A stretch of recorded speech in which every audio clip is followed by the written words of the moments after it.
Hello and welcome to the On the Couch podcast, the podcast that gives you the view from the therapist chair. I'm your host, John Dennis, a licensed professional counselor. You're listening to OTC episode 67 with Dr. Jenny Wang of Asians for Mental Health.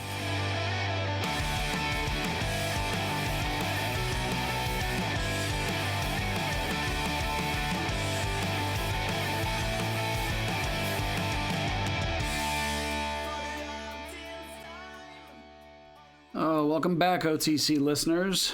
Thank you, as always, for stopping by.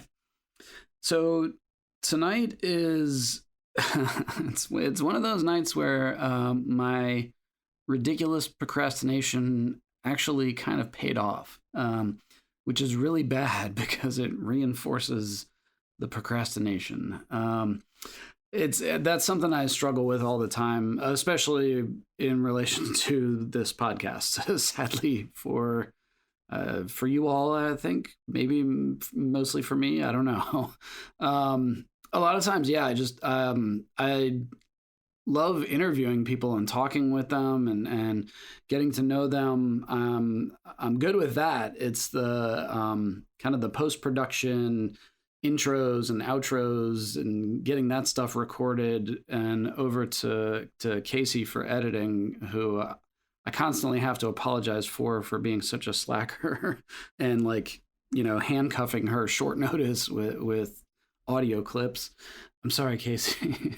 But it actually paid off this time because I stumbled across a lot of really good information on the topic of AAPI mental health, which is my guest, Dr. Jenny Wang. We talked about that, and that I wanted to focus on that. One, because as a lot of reports are coming out, I mean, we've seen, I think they said something like 9,000 plus reports or incidents of violence towards the AAPI community since the start of the pandemic. So obviously a gigantic increase in that, which then has, more of an effect on mental health. And some of the things that we talked about were just, what is that like? What kind of impact does that have? What is that like being a parent? And then, trying to then really look at what are the needs within the community and as an individual. And I think I had said before, I've tried to make a commitment to really, trying to find a lot of different voices and different perspectives on topics, and really being challenged or challenging myself to diversify my guest list, I guess, so to speak. That, in looking at the first season, it was extremely Caucasian, and really looking at just, obviously there are more perspectives, there are more needs out there. And making a commitment to try to make a dent in that in whatever way I'm able to. And not to say that like to prop myself up as like, oh, I'm this amazing Chad or Keith or whatever the hell the frickin' term is these days. But just trying to do something. And that was how I came across Dr. Jenny Wang. She has a lot of the social media handles that she has. You can find her at Asians for Mental Health, and she is a licensed psychologist. If you go to Jenny Wang, that's WANG, so jennywangphd.com, that's her website. But she also has started a directory for the AAPI community to help them find mental health services that are supportive and are good resources for people in the community. And in addition to that, had a chance to watch or listen to Roy Wood Jr. Off of The Daily Show, and the podcast that he has started doing. It was this amazing episode where he had on Ronnie Ching, but also Norman Chen, who is the CEO and co-founder of an Asian American advocacy group called Launch. It's LAAUNCH. And if you just go to launch.org, you can find that advocacy group. But I would really challenge anybody to take a look at this podcast, and specifically this episode in relation to the AAPI community, and talking about some of the myths and some of the same things that Dr. Wang and I spoke about, of just myths and stereotypes that still persist. I think they had said, the overwhelming majority of Asian American or Asians portrayed in TV and movies are the butt of a joke, or this caricature of one of those stereotypes of, the Bruce Lee martial arts expert, or the dragon lady. Those types of things still persist. And I really loved what Ronnie Ching had to say, of like, there's so many needs out there. There's so many ways to attack these problems, and it's all needed. And maybe one person, their thing is they're great at fundraising, and great. There are organizations out there that do that. There are others that Norman Chen talked about this. Commissioning and partnering with an artist, a comic book artist, to create a comic book for kids to teach them about Asian American history. So again, there's just so many things out there, and start somewhere. Read books, go to websites, listen to podcasts, learn about some of this history, because I'll be honest, and that was one of the things that I was saying.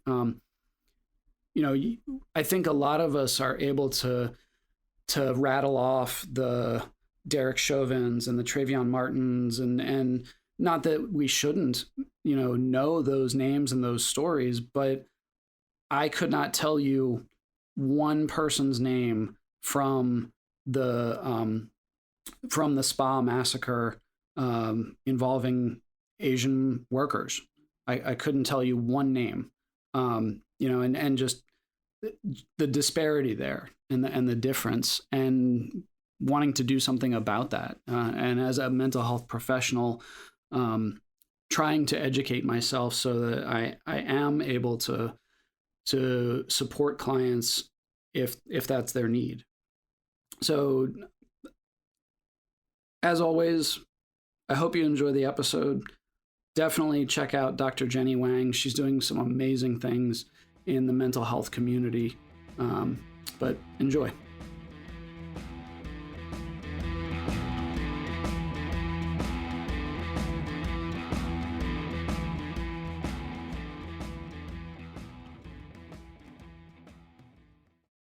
Well, on the couch listeners, I'm here with Dr. Jenny Wang, who is based out of Houston, Texas. So Jenny, welcome to the show.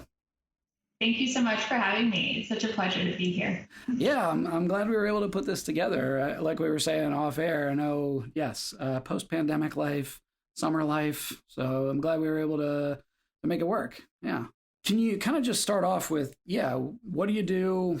How did you get to this point in your career path? Yeah, I'll kind of start there. Yeah, so I'm a licensed clinical psychologist, and I have a private practice here in Houston, Texas. And I also run the Instagram account Asians for Mental Health, where I talk about kind of the intersections of Asian American identity, aspects of racial trauma, immigration, and how that interfaces with mental health for Asian Americans. Wow. Okay. And Yeah, how long have you been a licensed psychologist, and have you been focusing on that in your work, or that's something that you kind of grew into, or yeah? Mhm. Yeah, so I've been licensed, oh man, I guess over 10 years now.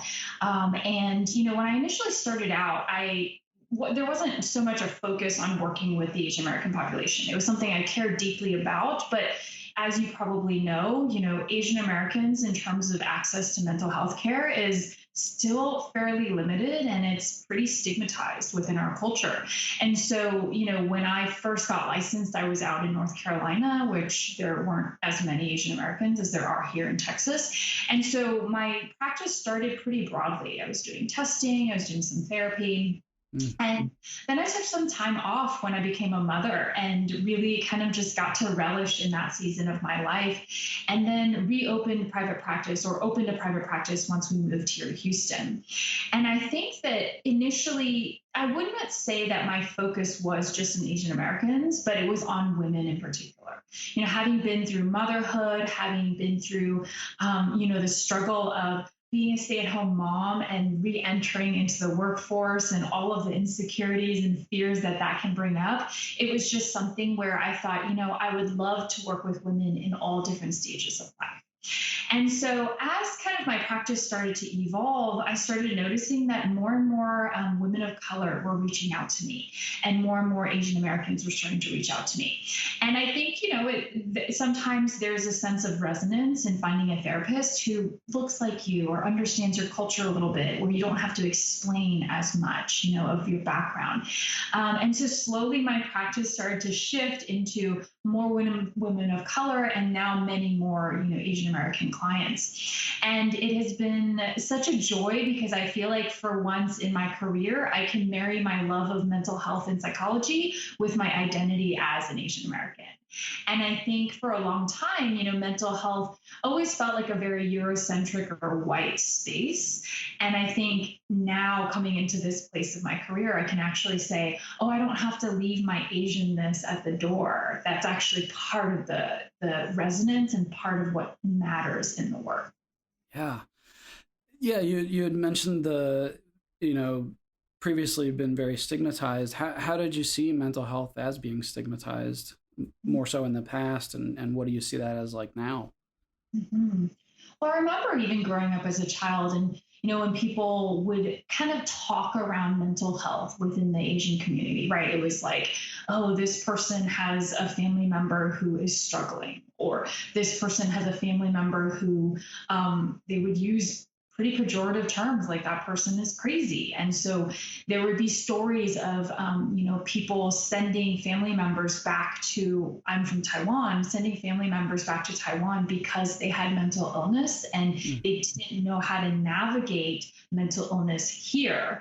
And so would send children or family members back to Taiwan where they could be cared for by family, extended family back home. And so that was my framework of mental health. It was this kind of scary, very stigmatized, taboo topic that people didn't want to talk about openly. And so it was kind of something that took a lot of like, well, what is mental health really? And I think in our community, sometimes it's seen as schizophrenia, right? Psychosis, bipolar disorder. It feels like these very severe conditions. Whereas I think now, having gone through my training and working through, my own practice, mental health is anything that touches on human experience, right? Mental health is also growth and change and skill development and understanding how to show up in a world that is overwhelming at times, right? And so I think the stigma came from a lack of knowledge, really, that if you think about being an immigrant and coming to this country and not knowing the language, not knowing the customs, dealing with racism, dealing with acculturation, and all of that, it's very hard to trust mental health professionals that don't look like you, that don't speak your language, right? And so I think a lot of the stigma also comes from a place where there wasn't enough education, there weren't enough providers who spoke the languages, understood the culture, understood how to discuss mental health topics in culturally relevant ways. And so I think there was a gap, right? And now our generation is changing because, right, I'm in a generation where we've grown up here in America, we speak the language, we've become accustomed to kind of different frameworks about emotions and mental health and those topics. And so I have hope, and I do believe that the second and third generation, we're changing. We're thinking about mental health in much more intimate ways and seeing it as a priority versus something that we react to when we're kind of in crisis. Mm. Wow, yeah, just that idea of the fear or the stigmatism, and I think a lot of clients that I encounter, especially younger ones, have that. I always say they have that like Batman, Arkham Asylum, mentality of like you're gonna get put in a straitjacket and sent to Arkham Asylum, and it's this like cold, dark place. But yeah, kind of the idea of like not only that, like you're gonna get sent home, like you're going to get sent to another country, away from everybody or back to other relatives. And I was going to ask, how much of that do you think was just acculturation difficulties? Because I know in my own practice, specific to Asian American population, a lot of like children and youth getting involved because of different parenting styles and things like that. So yeah, I could see where that would be a pretty big part of it. And interesting, like you said, to see the change and the progression of, okay, before especially it was this very like crazy, not crazy, binary delineation, and now it's mental health is in everything. It's not just counseling or things like that. It's coping skills, it's everyday life. It's wow. Yeah, I mean, we're coming off of May and a focus on AAPI awareness and celebration. Where do you feel like things are at today? And what's left to be done? I mean, I know, like we said offline, like or off air, like, yeah, we could probably fill books and books about what's left to be done. But yeah, where do you feel like we're at present day?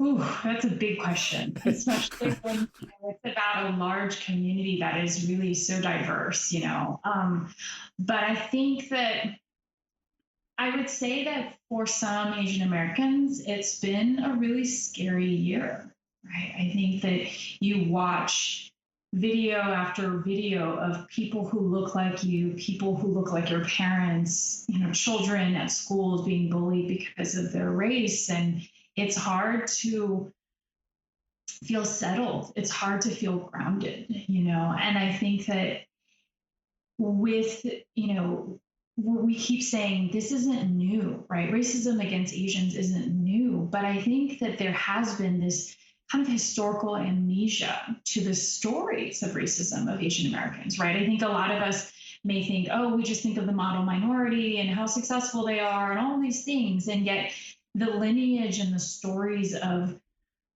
mass lynchings happening to Chinese immigrants, right? And we hear, right, Japanese internment, we talk about these things as if they were on a different planet, that they didn't happen to our people. And so I think that there is almost this like resurgence of awareness that we are viewed differently here. We're not always safe. And I think the pandemic and all of the anti-Asian rhetoric really fueled that. And so it put a lot of people in a place of anxiety and panic and fear, not just for ourselves, but for family, right? I remember being anxious about my parents going to the grocery store. Such a simple act, but the idea that they might get randomly attacked, right? And I think that that is something that as Asian Americans, we've had to really carry and hold space for, and also like prepare ourselves for, when our whole lives we've been told, just suck it up, sweep it under the rug. Don't talk about how you were called this name at school. Don't mention it. Don't even talk to your teachers about it. Just keep going. And I think this idea of kind of swallowing our bitterness as Asian Americans has been a coping strategy, has been a trauma response. But I think we also realized that it was insufficient in helping us manage the pain, manage the trauma, and also move forward as a community. And so, on the one hand, it has been terrifying and heartbreaking to live through this last year and a half as an Asian American. On the flip side, I'm seeing Asian Americans speak up more than they ever have before. I've seen people step into spaces and say, you know what, we can't remain silent anymore. That this isn't going to be enough in helping people and our community move forward in terms of our own racial injustice, but also the racial injustice that's happening in other marginalized communities. And so I see a galvanization in our community, which is so inspiring. And let's be honest, the newsreel about this has faded, right? After the Atlanta shootings and the massacres, there was all this discussion and all this talk. But I think that our community is now needing to figure out how to outlast the newsreel, how to do the deep internal work of the healing from racial trauma, and how to empower ourselves and keep other people engaged in these conversations so that we can move forward. Sure. Yeah, it's one of those, like, how do you maintain that when it's somewhat natural? I think, like with PTSD, of like, you can't have that hyper arousal all of the time. Your body can't withstand that. And like you said, with the newsreel, and people getting tired and exhausted and being galvanized, at different points, everybody's journey is different. And for you had said with your parents, and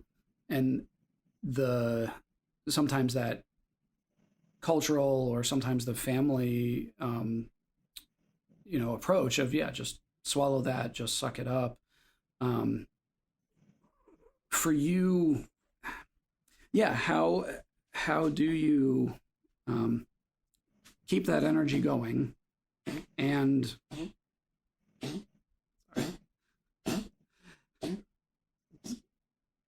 he's an old man. Yeah. So he has a tracheal collapse. For you, how do you keep that energy going and balance the, not like burning out and not re-traumatizing yourself? How do you balance that for yourself and for your clients? I'll be honest, it's been hard. This last at least 2 or 3 months, I feel like it has been giving myself permission to step away when I need to, right? Because if you're in it and you are constantly watching that newsreel, and there are sources of that information ongoing, even if it's not on national TV, you literally are pushing that hyperactivation button over and over, right? And so from that kind of trauma perspective, you are literally vicariously, right, going through trauma again and again. And so I think I've had to set boundaries around how much exposure I'm giving myself, how much awareness, because I'm aware, I know it's happening. And so every additional video or every additional kind of news article I read doesn't add to awareness. It only adds to my potential burnout on the other side, right?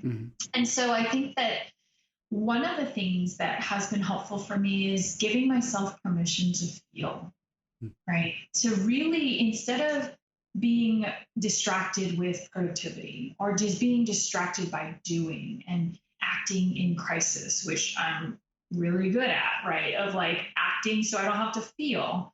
I've actually had to force myself to slow down. And in particular this month, because May was pretty intense, right? And so I think that in pausing, I can look inward and say, well, what are the traumatized parts of myself that need attention? And what are the heartbroken parts of myself that need to grieve? And then what are the parts of myself that still can experience joy and still notice wholeness and goodness, right? And there are days where that feels like a very, very small part of myself, right? But can I honor those parts and really reach into them and hold space for them? And my own therapy has been extremely important, right? My own movement and being able to process stress out of the body, those have been critical. But it has been challenging, right? It has been something I've never experienced before. Undergoing trauma alongside my clients. Yeah. That's been new.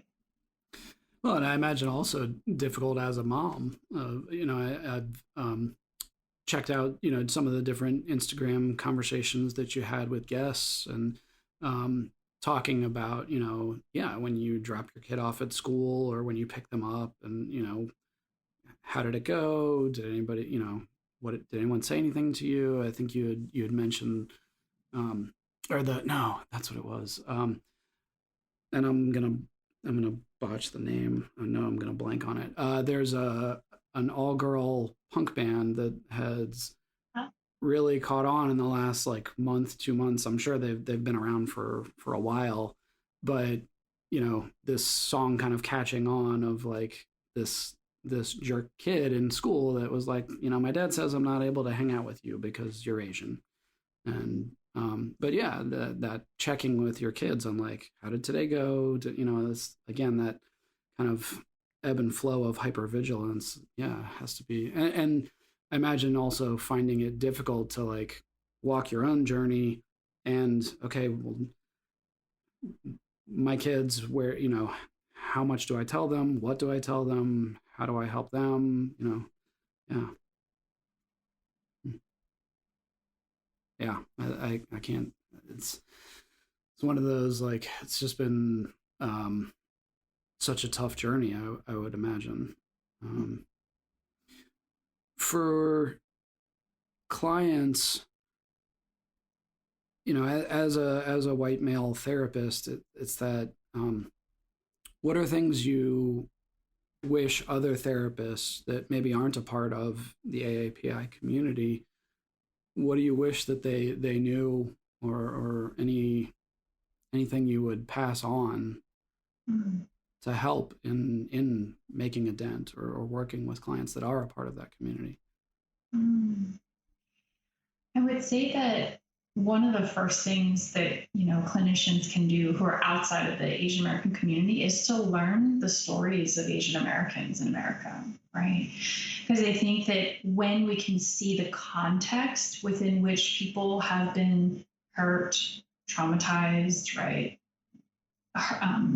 brutally murdered, right? Like there are situations that are part of this historical storyline for Asian Americans, and whether or not we are like these individuals who have been, brutalized in history, the world sees us as the same, right? That classic case of Vincent Chin, where he was mistaken as a Japanese American when he was in fact Chinese. And because of that mistaken, right, ethnic identity and not being able to know the difference, he was brutally murdered.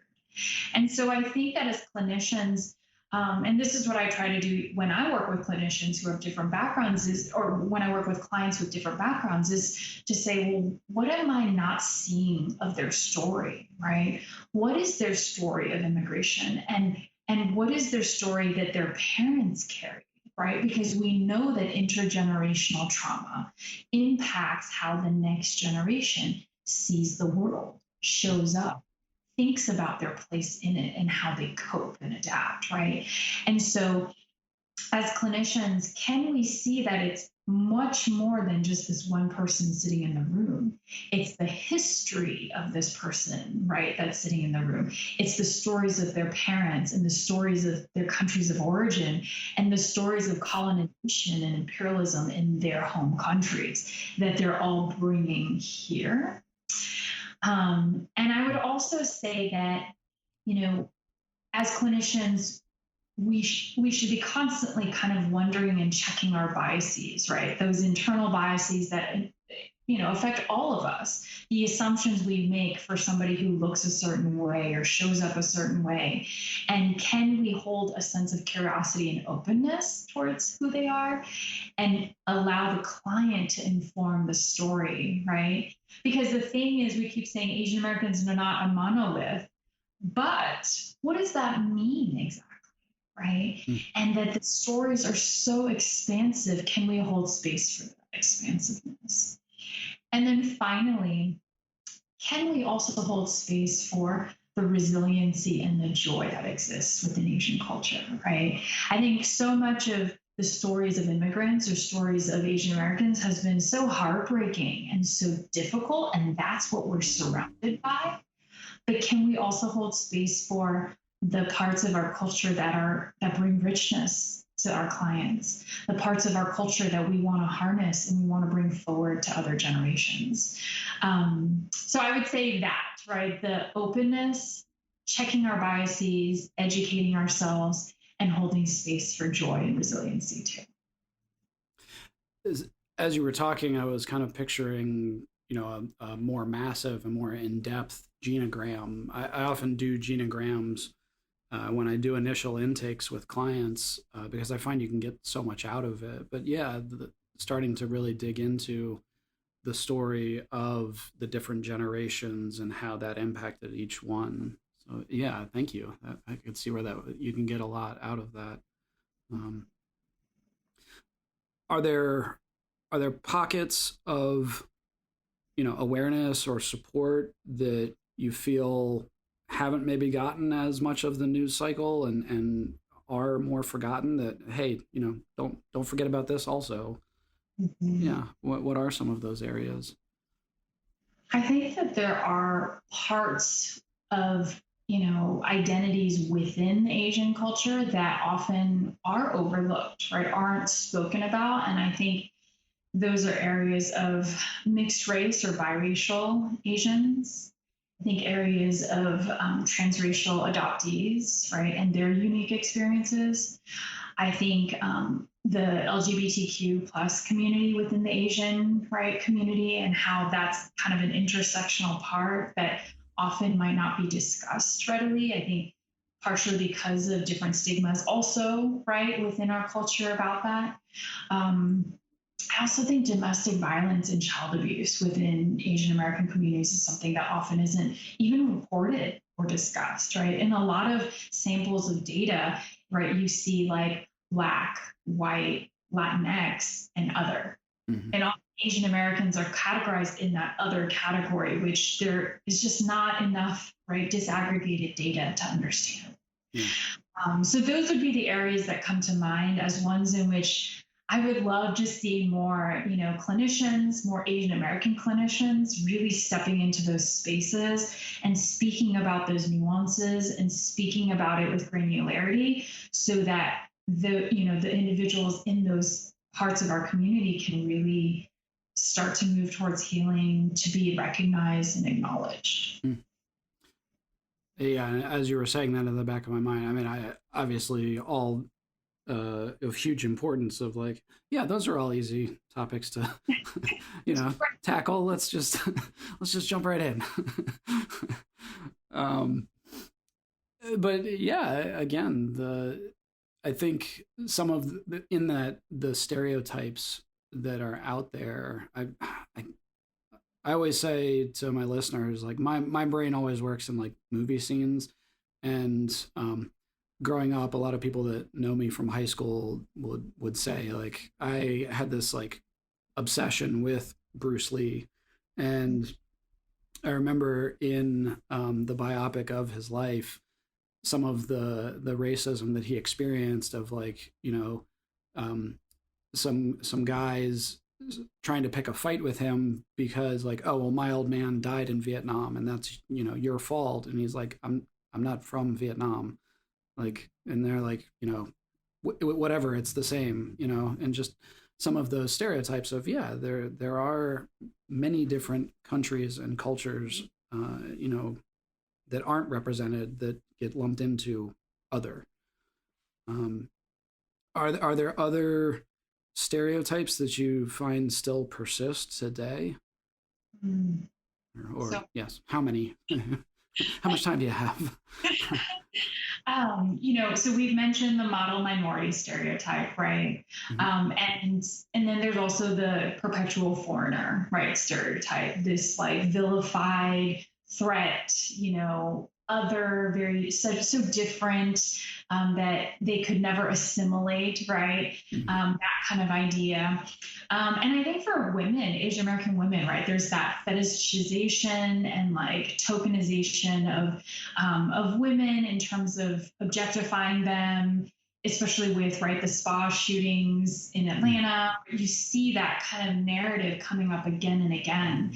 And I think for women, there's like also this the lotus flower stereotype where the obedient, gentle Asian American woman, Mhm. and then there's the dragon lady where she's villainous and she's secretive and she's or has an ulterior motive. Mhm. And I think those stereotypes, right? And you mentioned Bruce Lee, right? The stereotype of you either being an Asian nerd or a kung fu master, right? There Yeah. are just so many that pervade media, right? And I think that's also another thing we need to think about critically is how has media continued to reinforce these stereotypes of different cultures, right? And so I think they're very pervasive. I think that one of the things that our community is trying to do is to say, actually, we are so much more beyond, right? That we can be multifaceted and there's so many things that we're capable of. And yet society continues to try to pigeonhole us into these different stereotypic molds. Mm. And I think that will remain the challenge of our community is how do we step outside of these storylines that have been created for us and self-construct new narratives. Yeah, I've been starting to read through the making of Asian America, and yeah, finding, I mean, just wasn't really a surprise to me, sadly, but just the amount that I don't know of what other cultures have gone through, and some of what they talked about with the coolie system, and okay, if you are a married woman, you're allowed to come. If you're not, then no, you're denied passage. Um, and off of what you were saying with the lotus or the dragon, the um, yeah, that very demure, you and in other races experienced it as, being uppity, like you're not allowed to, have an opinion, voice that, and be sure of yourself, or respond any other way than, eyes down, silence, um, and I loved, and I forget the gentleman that you spoke with, but I think the two of you were talking about the somatic responses to trauma, and yeah, just the way that has impacted people. Of, oh, okay, I'll walk on the other side of the street, or I won't stand up for myself. Um, I think that's, especially today, I would imagine that's a tough balance to find with a lot of the violence that's been going on, of like, do I take a stand on this? Do I risk reprisal? Do I risk, some crazy person, you know, doing something, or no? I you know, do put my eyes down or keep my mouth shut, or, yeah. What has that been like? You're listening to OTC episode 67 with Dr. Jenny Wang of Asians for Mental Health. We'll be right back after a brief word from our sponsor. Would you like to talk to a counselor but can't find the time? Would you rather talk to someone from the comfort of your own home? If so, Parenting and Family Solutions is here to help. We now offer teletherapy to all clients who reside in the state of Pennsylvania. Using our secure portal, you can have a video session with your counselor using a laptop, desktop computer, or smartphone. Visit our website to learn more at www.parentfamilysolutions.com or give us a call at 717-602-5560 to see if teletherapy might be a good fit for you. Let us help you build a stronger family and a healthier you.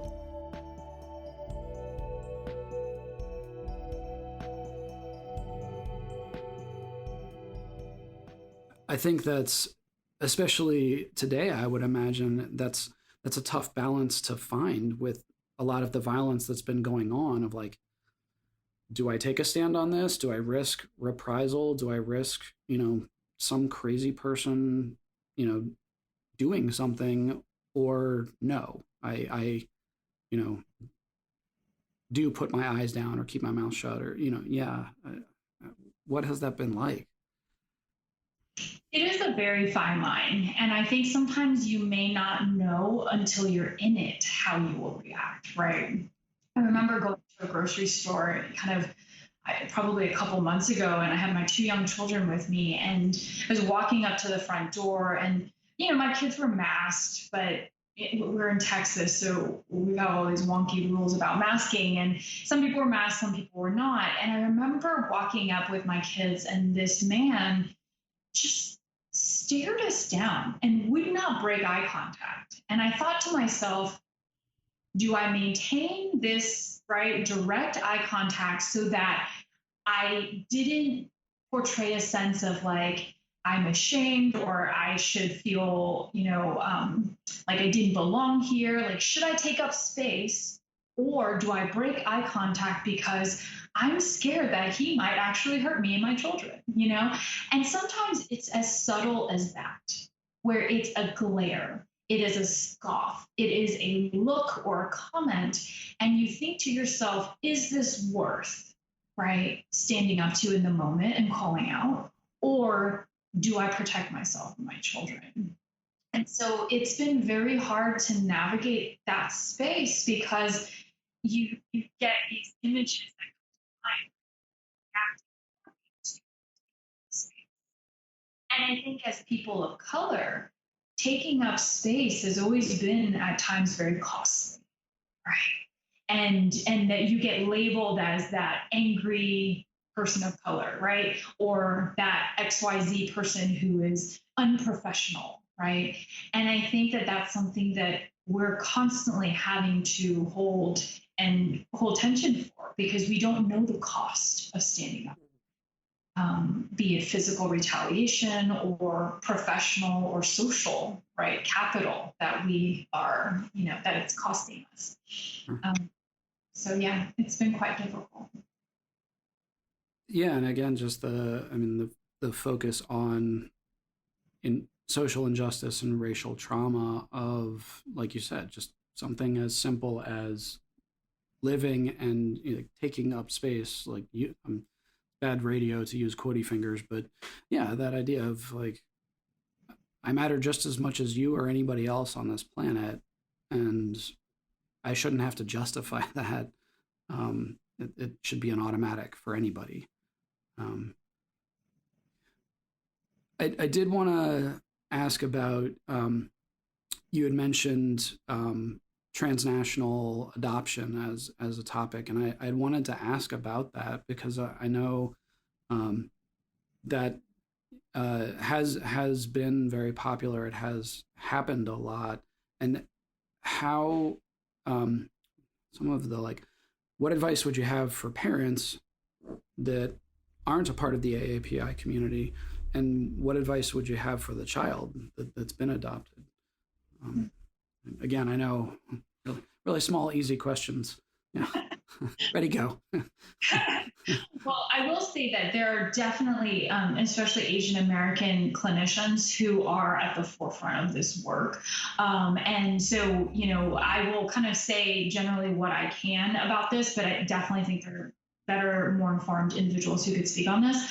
But I think one of the things that, we have to recognize with adoption is that it's often painted as this yay, such a great thing, right? This almost like white saviorism. We saved this child from this tragic situation and story. And when in fact, it is a story that is riddled with heartbreak and trauma, right? And I think that as parents who may be raising, an Asian adoptee and the parents are non-Asian, I think recognizing that there is that complexity of that story is really important, right? I also think that this idea of recognizing your child's racial identity is part of that relationship, right?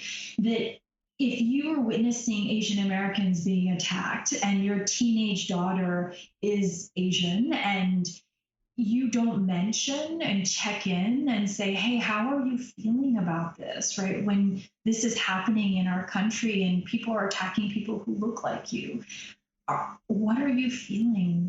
What is this striking in you? I think that leaves this idea of race kind of out of the conversation between parent and child, right? It gives an implicit message, oh, we don't talk about that piece of you. And that can feel very invalidating.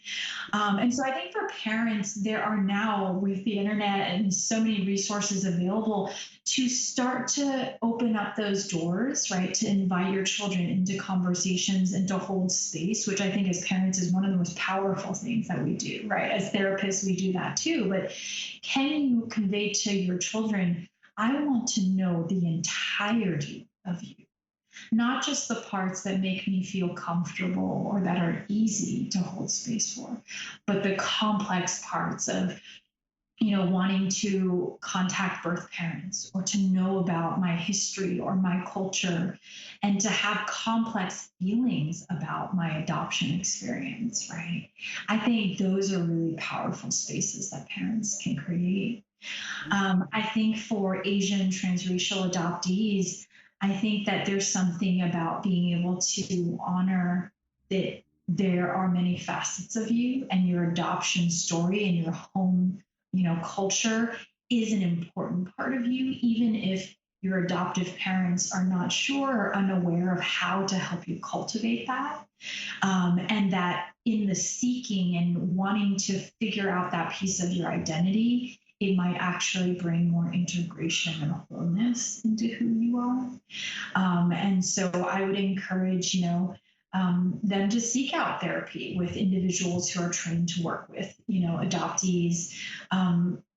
There are support groups, there are communities, right, that have been created to support that journey that I think adoptees may have to take or decide to take in trying to figure out kind of who they are in a holistic sort of way. So all that to say that there are many opportunities and doors that I think parents and adoptees can journey through individually and together. Well, yeah, I thought you handled it beautifully. I hear you saying you feel like there's other people out there that could speak to it better, but yeah, I thought that was great. And I could see a lot of similarity of families where you have different generations where some may have been born in America and again similar of like trying to navigate that identity and being willing to have the conversation. And I know I'm sure listeners get sick of me talking about Gottman counseling. I'm trained in some of Gottman counseling, and I find just a lot of those concepts universally applicable, and helping families be willing to ask open-ended questions and hear the response and go back and forth. So yeah, I guess I could see some of those conversations being applicable also for just about everybody. Or no, not just about everybody. Let's just call it what it is. Yeah, never underestimate the power of just space and curiosity, right? Yeah. And that leads you to places you never thought you could go.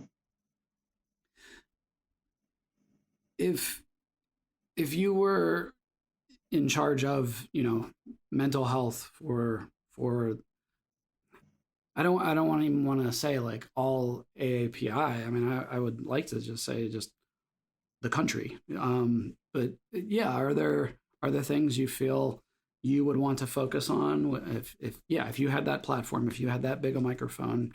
What do you think we need to be focusing on with mental health? What would you put in place? I think I would be really teaching people about emotion kind of skills in schools, honestly.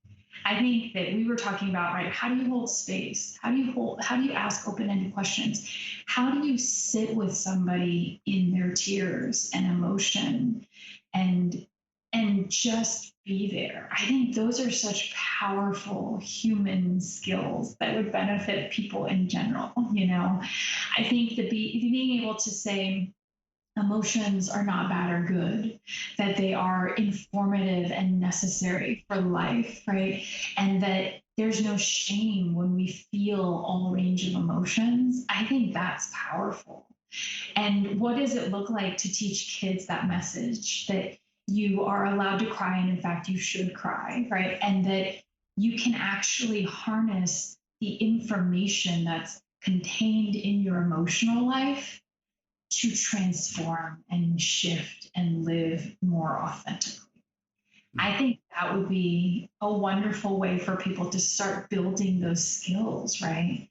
And then I also think that in terms of mental health, right, like, can we start to prioritize that? Can we have, a part of a school day where it is focused on mental health? And let's figure out what are some ways that you can improve mental health, right? And in our workplaces, can we have an hour in the day where we focus on our mental health, right? Can we have mental health and self-care, which is, I know, like I love and hate the word self-care, but I'm similarly, but can we inject that into our lives to say we prioritize this just as much as nourishing our bodies with healthy food and moving our bodies, right, to keep our bodies strong and healthy? Can we kind of insert that into our daily lives in ways that prioritize mental health? That's what I would try to do in terms of helping people kind of see that this is an inextricable part of our human existence, and that truly, truly, without mental health, I don't know that anything else matters. Yeah, wow, well said. That's um I hope it happens. I think it's getting there. I know a lot of schools are starting to, mindfulness and meditation, and but yeah, hopefully not just like you said, the self-care lip service and okay, work-life balance, and then we don't actually do it. Um, what do you think needs to happen so that this, especially specific to AAPI awareness and mental health, stays a part of the conversation and doesn't just fade until another something happens? I think that one thing that we can do, as a community, inside the community, but also outside the community, is to continue to have conversations, right? To continue to normalize conversations about mental health, to continue to, call out microaggressions when they happen, to continue to shift the culture of what is acceptable in terms of behavior towards people of color in this country, right? I think that when there is a cultural shift about what we are willing to tolerate in terms of racial injustice, that's when the change then becomes, right, longer lasting. Mm-hmm. I think that as Asian Americans and people of color, it takes a lot of courage to share our stories of pain, right? It takes a lot of courage to trust somebody outside of our community enough to say, yeah, this happened to me today. This person said this to me and called a racial slur, and this is what happened. And I think that can we as a community and as people create spaces of psychological safety in our homes, in our schools, in our workplaces that encourage people to share from places of vulnerability that then can touch other people and create impact, And I think that if we can have that mutual empathy across whatever line that might divide us, I think that's how we move forward. Well, I think that concept of like silence is not an option, and just that unwillingness to let it fade. I think keeping it a part of the conversation and daily life. It's it's always an interesting balance for me because I was saying before with like the Instagram lives and things like that. I always say like, sure, with a podcast, I would love it if it was like, armchair expert level and like, millions of downloads or whatever.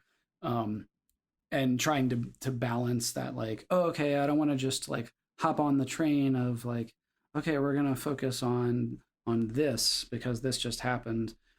But feeling some conviction that I'm 3 seasons in and have a very white a guest list of who has been on the show, and trying to change that, trying to be aware of that. And I think some of the struggle I have is also there's like a million and one topics out there. There's so many things that need focus and attention.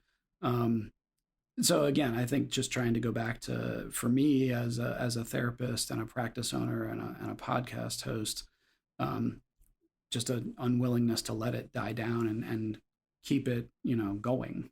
So I guess that's my commitment. I know you said May was quite the month, and we're coming off of quite the year plus. I thought I saw somewhere in there. Are you working on a book, or? I am. Yeah. I am working on a book, and we're hoping that it'll be published next May, 2022. And it is, it's interesting. It's a journey of, I've been calling it a journey of unlearning, right? That like so much of our lives as individuals and parts of our identity are bound by certain rules, right? Certain expectations, certain ways of living. And I think as an Asian American and as a woman, I've had to actively unlearn so many things.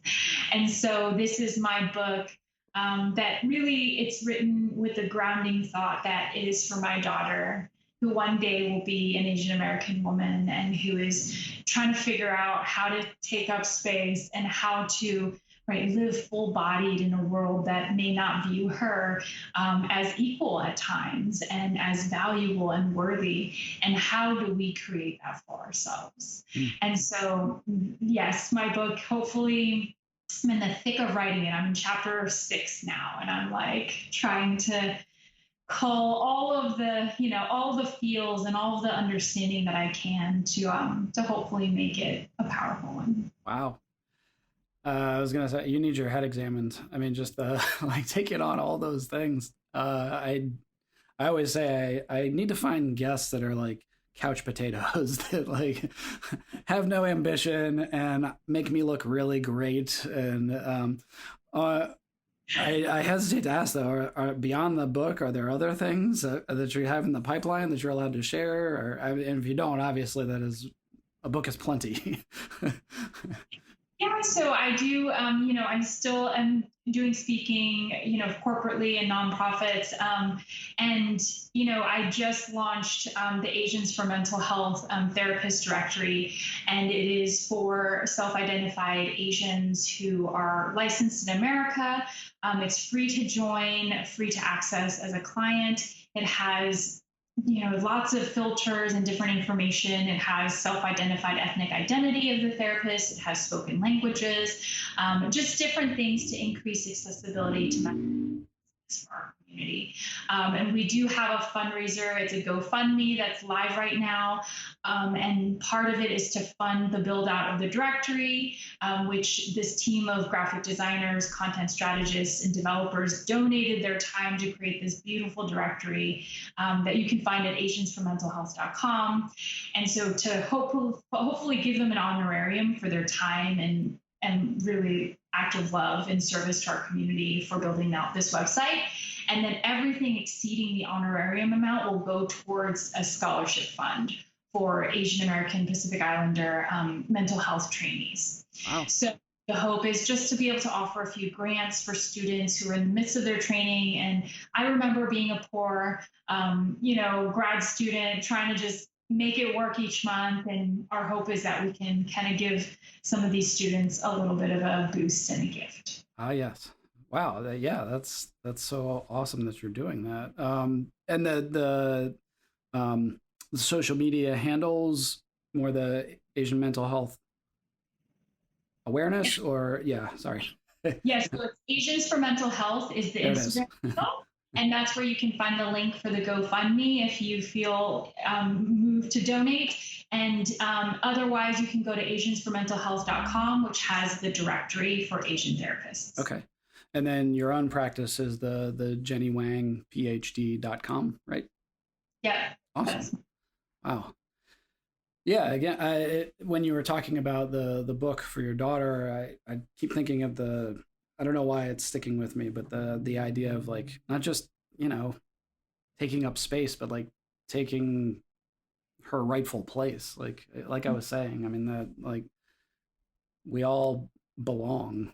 It shouldn't be something we have to justify of like, taking up space.